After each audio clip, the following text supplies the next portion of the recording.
తెలంగాణ మాజీ CM KCR hat trick కొట్టడం ఖాయమని అహంకారంతో విర్రవీగారు. తన గెలుపునకు ఎదురు లేదని, తనను చూసే జనాలు ఓట్లు వేస్తారని తీవ్ర వ్యతిరేకత ఉన్న ఎమ్మెల్యేలను మార్చకుండానే ఎన్నికలకు వెళ్లారు. నిరుద్యోగుల మాట ఎత్తకుండా, ఉద్యోగుల ఆకాంక్షలను పట్టించుకోకుండా ఎన్నికలకు వెళ్లారు. సంక్షేమ పథకాలే తనను గెలిపిస్తాయని బలంగా నమ్మారు. వాటితోనే ప్రజల్లోకి వెళ్లారు. చివరికి ఏమైంది? కాంగ్రెస్ చేతిలో ఘోర పరాజయం పాలయ్యారు. ఇక అప్పటి నుంచి బీఆర్ఎస్ పరిస్థితి దారుణంగా తయారైంది.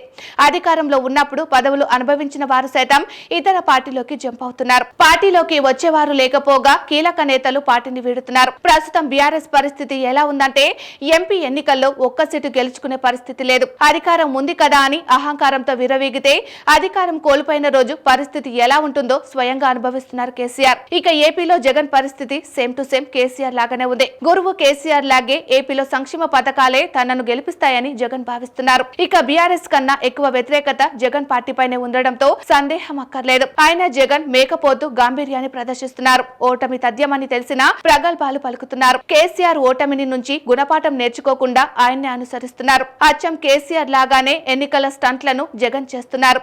ఈ స్టంట్లతోనే కేసీఆర్ ఓడిపోయారనే విషయాన్ని మరిచి సేమ్ టు సేమ్ కాపీ కొడుతున్నారు. ప్రచారం కోసం సేమ్ కేసీఆర్ బస్సు లాగానే జగన్ కూడా తన ప్రచార బస్సును డిజైన్ చేశారు.